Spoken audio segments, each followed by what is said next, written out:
a whole movement. It's called postmodern art. And a lot of it, starting with this woman, Marina Abramović, it's satanic. All you have to look is a lot of her what's called postmodern art. It is the darkest thing I've ever seen. And I'll tell you what concerns me is that most people, a person who's not living in a state of grace and has a strong prayer life and trying to follow the principles of their Catholic faith, they're not going to be able to discern the clean from the unclean. For example, this woman is very good friends with Bill Gates. This woman, this Satanist, Marina Abramović, very good friends with people in the Democrat Party, big players in the Democrat Party. This woman is good friends and mentors, by the way. I'm not just saying friends, I'm saying mentors, actors, and entertainers that have millions and millions of young people watching them.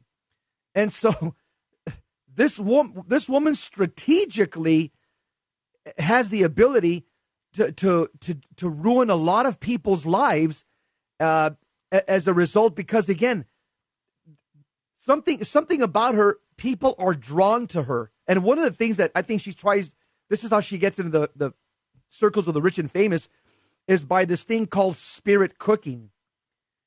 And that in itself is one of the most darkest things I've ever seen.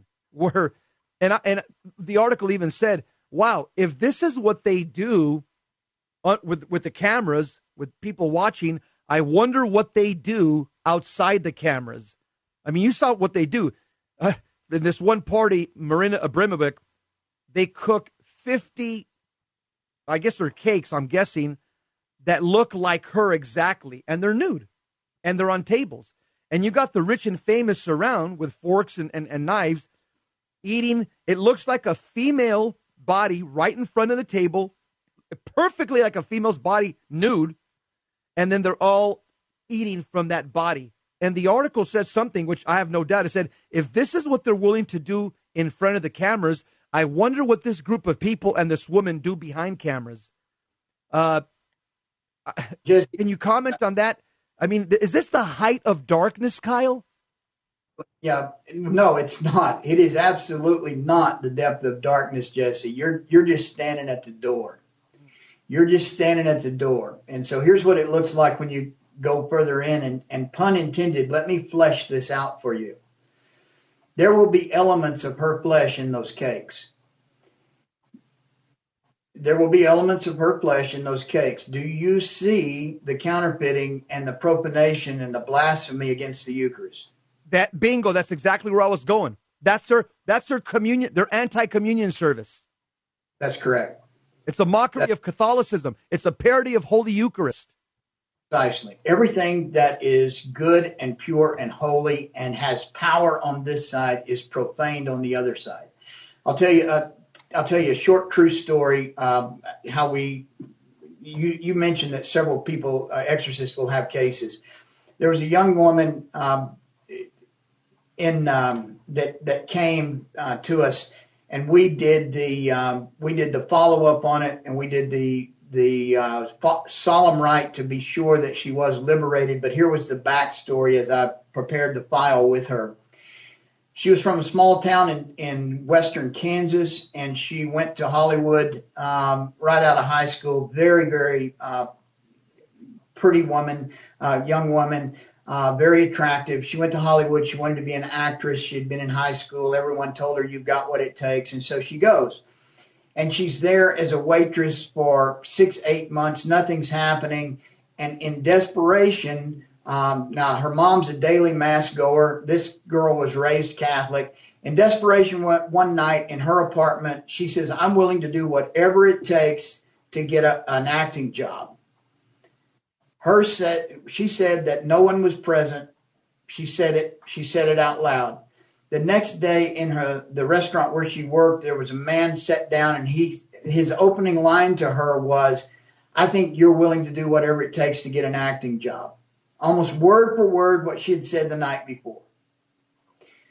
So she goes and reads for a part.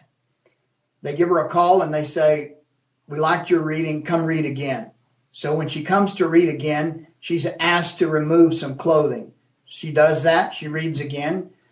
Then they call her again and say, you're in consideration for the part. Now we want to go to another scene. And so in this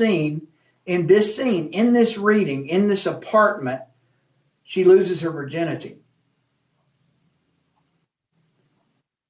They said, you've got the part. Called the casting couch. Yep. You've got the part. And so the next party that she goes to, come meet the rest of the cast. The next party she goes to is a pool party where about 30 people engage in orgy.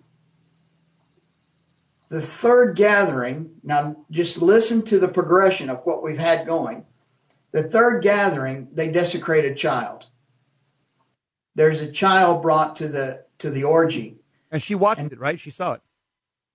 They made her touch it. They made her be hands-on. In that moment, she knew she couldn't continue. Evil militates to absurdity, and in that moment, her conscience is pricked. As she looks at this child, her words, as I looked at this child and saw that this child would never be the same again if this child survived. And so she left the party, she gets in her car, she starts toward Kansas. She said that the suicidal ideation was absolutely overwhelming until she got to the Arizona border. And then it started to lift. I think we'll continue. Music, it's a good place to hold right there. You got us on pins and needles. You're listening to Jesus 911. I got my Wednesday expert, Kyle Clement, and we're talking about the Jezebel spirit and basically the way the diabolical goes after women. Be right back.